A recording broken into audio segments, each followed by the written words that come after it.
Halo Sobat Anime, di video kali ini Petualang Anime akan membahas spoiler Re:Zero Season 2 Part 11 yang berisi Subaru menjadi Kapten Garfield dan Emilia yang berhasil menaklukkan ujian pertama. Sebelum nonton videonya, klik subscribe, like, dan lonceng agar kalian dapat update terbaru dari anime kesukaan kalian.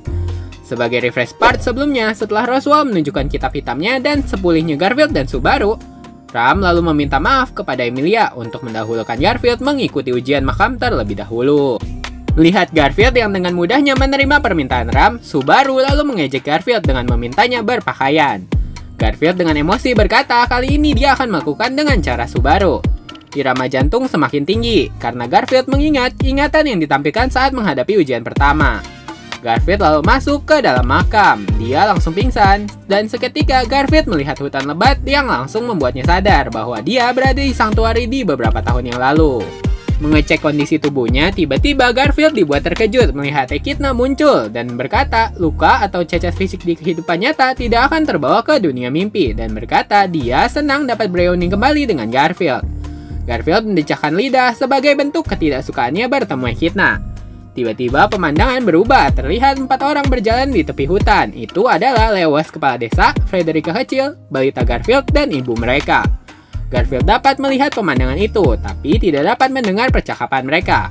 Terlihat ekspresi sedih Frederica. Garfield menebak ekspresi sedih Frederica karena ibunya ingin meninggalkan Sanctuary. Mencoba menghalangi 4 orang itu, tapi sia-sia. Echidna menjelaskan bahwa sebagai penantang ujian itu membuat penantang tidak dapat menyentuh atau merusak memori yang diperlihatkan. Merasa tidak ada yang berubah, Garfield lalu terbawa emosi.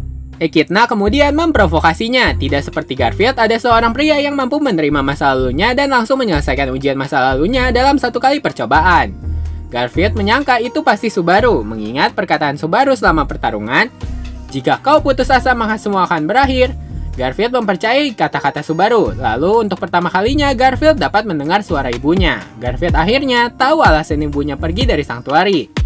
Itu adalah untuk mencari ayah mereka dan bukan meninggalkannya. Seketika dunia menjadi putih. Echidna berkata ujian telah berakhir.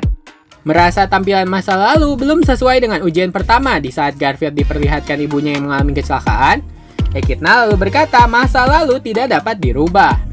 Tiba-tiba Frederica kecil menghampiri Garfield dan berkata, "Sebenarnya kau ingat ibu mencintaimu, Garf. Tapi kau sendiri yang melukai titik di dahi yang dicium oleh ibu. Dan berpura-pura semuanya tidak pernah terjadi. Kau disayangi, Garf." Mengingat kejadian di masa lalu, Garfield ingat luka di dahinya adalah tanda yang dibuat oleh dirinya sendiri setelah mengikuti ujian pertamanya.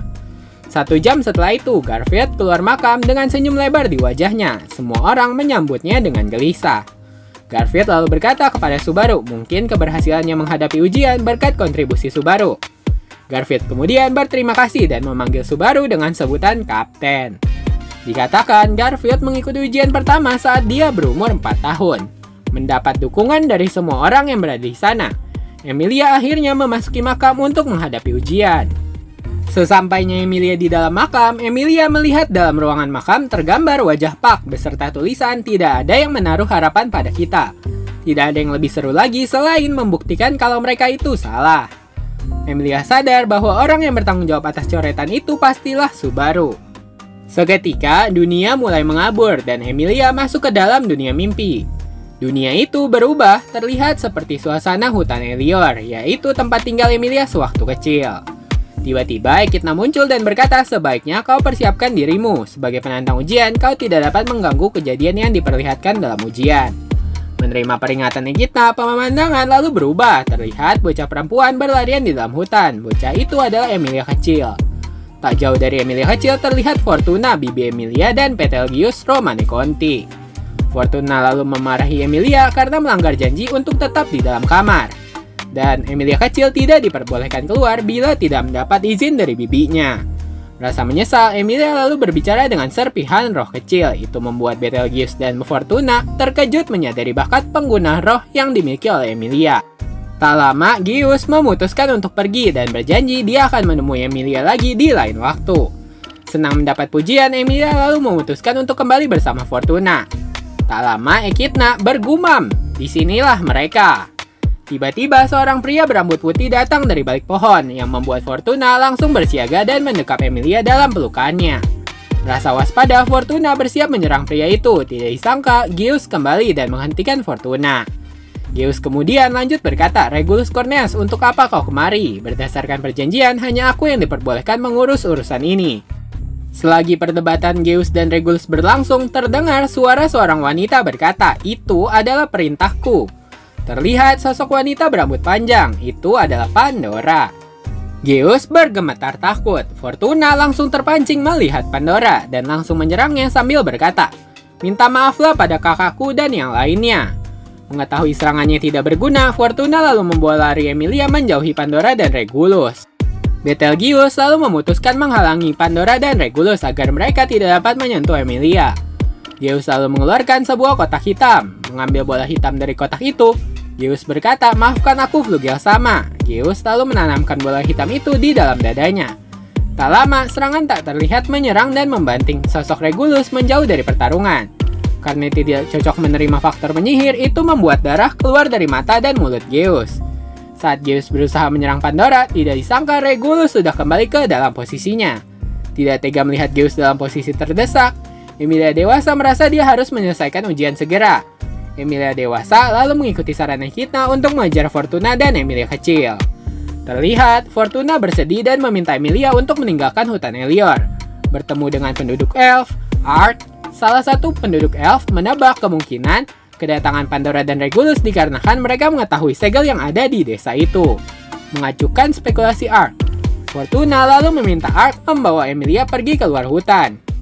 Menyetujui permintaan Fortuna, Ark lalu membawa Emilia berlari ke perbatasan hutan. Di sana mereka bertemu dengan salah satu bawahan Geus yang berkata mereka harus cepat melarikan diri. Karena Pandora, sosok rahasia dalam sekte pemuja sihir, telah melepas Magic Beast legendaris yaitu Black Serpent.